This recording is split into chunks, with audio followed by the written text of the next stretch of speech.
பூர்வீக சொத்து அமையறதுக்கான ஒரு வாய்ப்பு. வண்டி வாகனங்கள் வாங்கணும்னு சொல்லக்கூடிய ஆசைகளும் நிறையவே இருக்கும். என்ன ஒன்று, சிறு வயசுல கர்ம பலனை அனுபவிக்கணும்னு பிறந்தவங்க இந்த விருச்சிக ராசிக்கார ஜாதகர்கள் 21 வயசுக்குள்ளேயே கல்யாணம் சொல்லக்கூடிய சடங்குல மாட்டிக்கிட்டீங்கன்னா உங்களுடைய ஃபியூச்சர்ஸ், உங்க ட்ரீமு எதுவும் நடக்காது. 50-55% விருச்சிக ராசிக்கார ஆண்களோ பெண்களோ கலப்பு திருமணமோ இல்லை காதல் திருமணமோ தான் பண்ணுவீங்க. இது விதி. விருச்சிக ராசிக்காரங்களில் ஆணா இருந்தீங்கன்னா 2026க்கு சனி பெயர்ச்சிக்கு முன்ன வரைக்கும் மனைவி வழியில இல்லை பிள்ளைகள் வழியில பல லட்சங்கள் பல ஆயிரங்கள் விரயமாயிருக்கும். விருச்சிக ராசியில பெண்கள் கணவன் மனைவிமார்கள் இருந்தீங்கன்னா உங்க கணவன் வீணா விரயம் பண்ணியிருப்பார். நண்பர்கள்கிட்ட ஏமாந்துருவார், பல கோடிகளை கூட ஏமாறுவார். அந்த ஏமாற்றின் தருணத்துல சனீஸ்வர பகவானுடைய பார்வை சகாய சனின்னு சொல்லலாம், பஞ்சம் போகக்கூடிய பஞ்சம சனின்னு கூட சொல்லலாம். இனிமே நல்லா இருப்பீங்க. இந்த குரு பெயர்ச்சியும் பெண் ராசிகளான விருச்சிக ராசி ஒரு பெண் ராசி. இந்த பெண் ராசிகளுக்கும் 80% நல்ல பலனையே கொடுக்க போகுது. ஆனால் இவ்வளோ கஷ்டப்பட்டுட்டோம், இவ்வளோ நஷ்டப்பட்டுட்டோம், அவமானப்பட்டுட்டோம், எப்படி நம்ம உயிரோடு இருந்தோம் அப்படின்னு தெரியாமல் வாழ்ந்த வாழ்க்கை ஒரு கட்ட கால வயசு. ஆன்மீக ஞானத்தை பிடிச்சனால தப்பிச்சுக்கிட்டீங்க. பண விரயம்தான் ஆச்சு, உடல் விரயம் உயிர் விரயம் போகலை.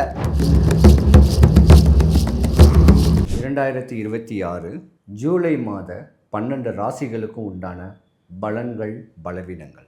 விருச்சிக ராசி. விருச்சிக ராசிக்கு அதிபதி செவ்வாய் பகவான், முருகக்கடவுள், அங்காரகன், அகோர வீரபத்திரர், இப்படிலாம் சொல்லிட்டு போகலாம். நிலம் சம்பந்தப்பட்ட ஒரு ராசிங்க நீங்கள். சொத்து சுகங்கள்லாம் ஓரளவுக்கு இருக்கிறதுக்கான வாய்ப்புகள் இருக்குது. அக்ரிகல்ச்சர் லேண்டெல்லாம் உங்கள் ஜாதகத்துக்கு நிறையா வர்றதுக்கான ஒரு வாய்ப்பு இருக்குது. பூர்வீக சொத்து அமையறதுக்கான ஒரு வாய்ப்பு இருக்குது. சிறு வயசுலேயே வண்டி வாகனங்களில் ஆசைகளும், வண்டி வாகனங்கள் வாங்கணும்னு சொல்லக்கூடிய ஆசைகளும் நிறையவே இருக்கும். என்ன ஒன்று, சிறு வயசில் கர்ம பலனை அனுபவிக்கணும்னு பிறந்தவங்க நீங்கள்.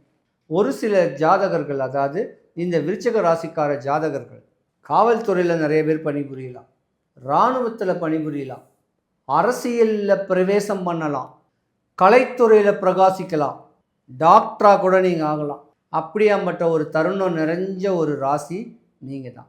ஏன்னா வைத்தியநாதன்னா யார்? செவ்வாய் இல்லையா? வைத்தியர்னா டாக்டர்ஸ் நிறையா உருவாக்கக்கூடிய தருணம் இந்த ஜாதகத்துக்கு நிறையாவே இருக்குங்க. படித்த ஜாதகம், பண்புள்ள ஜாதகம். கஷ்டப்பட்டு கருமாயப்பட்டு இஷ்டப்பட்டு தான் படித்து நீங்கள் முன்னுக்கு வர முடியும். சிறு வயசில் இருக்கிறவங்க தாய் தகப்பன் கடனை உடனே வாங்கி கல் மண்ணை சுமந்தாது உங்களை கஷ்டப்பட்டாது படிக்க வச்சுருவாங்க. நீங்கள் படித்து முன்னுக்கு வந்துடுவீங்க. 21 வயசை பீட் பண்ணிங்கன்னா இந்த 21 வயசுக்குள்ளேயே கல்யாணம் சொல்லக்கூடிய சடங்குல மாட்டிக்கிட்டிங்கன்னா உங்களுடைய ஃப்யூச்சர்ஸ், உங்கள் ட்ரீமு எதுவும் நடக்காது. 50-55% விருச்சிக ராசிக்கார ஆண்களோ பெண்களோ கலப்பு திருமணமோ இல்லை காதல் திருமணமோ தான் பண்ணுவீங்க. இது விதி. இப்படியாப்பட்ட ஒரு தருணத்தில் இருந்தவங்களுக்கு படிச்சுட்டு வேலை வாய்ப்பு இல்லாமல் நஷ்டம் கஷ்டம் ஆனதும் ஒரு கட்ட காலம். வீணா பணங்கள் விரயமானதும், நம்பி ஏமாந்ததும், காசு பணங்கள் விரயமானதும் ஒரு கட்ட காலங்கள்கிட்ட சொல்லிட்டு போயிடலாம். விருச்சிக ராசிக்காரங்களில் ஆணா இருந்தீங்கன்னா 2026க்கு சனி பெயர்ச்சிக்கு முன்ன வரைக்கும் மனைவி வழியில இல்லை பிள்ளைகள் வழியில பல லட்சங்கள் பல ஆயிரங்கள் விரயமாயிருக்கும். உங்கள் சொத்தை விற்று கூட நீங்கள் அதை ஈக்குவலேஷன் பண்ணியிருக்கணும். இல்லை விருச்சிக ராசியில் பெண்கள் கணவன் மனைவிமார்கள் இருந்தீங்கன்னா உங்கள் கணவன் வீணா விரயம் பண்ணியிருப்பார். நண்பர்கள்கிட்ட ஏமாந்துருவார், பல கோடிகளை கூட ஏமாறுவார். அந்த ஏமாற்றின் தருணத்தில் சொத்து பத்தெல்லாம் விற்று தான் கணவனை காப்பாற்றக்கூடிய தருணங்களும் ஏற்பட்டிருக்க வாய்ப்பு இருக்குது. விருச்சிக ராசிக்காரர்களுடைய குழந்தைங்களுடைய படிப்புக்கு உங்கள் சொத்தை விற்று படிக்க வைக்கணும். இப்படி விரயமானது ஒரு கட்ட காலத்தில் நல்லது தான். நோய்க்கு மட்டும்தான் நீங்கள் விரயம் பண்ணக்கூடாது. படிப்புக்கு மூலாதாரம் பொருளாதாரம் கொடுத்து படிக்க வச்சா அது நாளைக்கு பலன் கொடுக்கும். காசு பணம் செலவு பண்ணி எங்கேயாவது ஒரு புல் மேட்டு ஒரு குப்பை மேடை வாங்கி போட்டால் கூட அது ஒரு 5 வருஷம் 10 வருஷத்துக்கு அப்புறம் ரெட்டிப்பு லாபம் கிடைக்கும். இனி வரும் காலங்கள் விருச்சிக ராசிக்காரர்களுக்கு யோகம்தான்.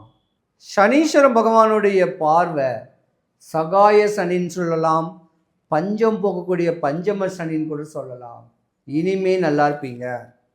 இந்த குரு பெயர்ச்சியும் பெண் ராசிகளான விருச்சிக ராசி ஒரு பெண் ராசி. இந்த பெண் ராசிகளுக்கும் 80% நல்ல பலனையே கொடுக்க போகுது. அப்போ படித்த குழந்தைங்களுக்கு படிப்பும், வேலை தேடுறவங்களுக்கு நல்ல வேலையும், திருமணம் சொல்லக்கூடிய தடைபட்டிருக்கிறவங்களுக்கு திருமண ஏற்பாடுகளோ சுப நிகழ்ச்சிகளோ நடக்கக்கூடிய நேரங்காலங்கள் இனி வரும் காலத்தில் நடக்கக்கூடிய தருணம் உண்டு. போதுப்பா சாமி, என்னடா இவ்வளோ கஷ்டப்பட்டுட்டோம், இவ்வளோ நஷ்டப்பட்டுட்டோம், அவமானப்பட்டுட்டோம், எப்படி நம்ம உயிரோடு இருந்தோம் அப்படின்னு தெரியாமல் வாழ்ந்த வாழ்க்கை ஒரு கட்ட கால வயசு. ஆன்மீக ஞானத்தை பிடிச்சனால தப்பிச்சுக்கிட்டீங்க. சிவபெருமானையோ முருகக் கடவுளையோ தேடி தேடி அலைஞ்சு நீங்கள் தப்பிச்சுக்கிட்டீங்க. பண விரயம்தான் ஆச்சு, உடல் விரயம் உயிர் விரயம் போகலை. நோய்க்கு நீங்கள் விரயம் பண்ணல. அதனால காசு பணத்தை ஈஸியாக சம்பாதிக்கக்கூடிய அமைப்பு உங்களுக்கு கிடைக்க போகுது. பிரிஞ்ச கணவன் மனைவிகள் ஒற்றுமையாக சேர்ந்து வாழ போகிறீங்க. தான் பிள்ளைங்களுக்கு விருச்சிக ராசிக்கார பிள்ளைகளுக்கு ஒரு சுப நிகழ்ச்சிகள் நடக்கிறதுக்கான வாய்ப்பு இந்த ஓரிரு மாதத்தில் நடக்க போகுது. பல லட்சங்கள் செலவு பண்ணிட்டீங்க. பிள்ளைங்களுடைய சுப நிகழ்ச்சிக்காக செலவு பண்ணி அதை மீட்டக்கூடிய தருணங்களும் வரப்போகுது. ஆக மொத்தம் இந்த மாதம் விருச்சிக ராசிக்காரர்களுக்கு நல்ல ஒரு மாதமாக தான் அமையப்போகுது. காற்றுள்ள போதே தூத்திக்கொள், அந்த பழமொழிக்கு இணங்க நேரங்காலங்கள் நல்லா இருக்கும் போதே நம்ம அதுக்கான முன் உதாரணமாக இருந்து ஆக்டிவாக இருந்து ஃப்யூச்சரை பற்றி யோசித்து நம்மளுடைய ஏன் விரயமாச்சு, எங்கே விரயமானது அதை கண்டுபிடிச்சு அதுக்கேற்ற வழிமுறைகளை வழிபாடுகளை பக்குவம் பண்ணிக்கிட்டிங்கன்னா இந்த மாதத்தை நீங்கள் பீட் பண்ணிடலாங்க. விருச்சிக ராசிக்கார அன்பர்கள் அனைவருக்கும் சுபிக்ஷம், ஐஸ்வர்யம், கடாட்சியம் கிடைக்க எம்பெருமானுடைய அருளாட்சி, மாடம்பாக்கம் தேனுபுரீஸ்வர் தேனுகாம்பாளுடைய அருளாட்சி உங்களுக்கு கிடைக்க நான் இறைவனை பிரார்த்திக்கிறேன். சிவாய நம.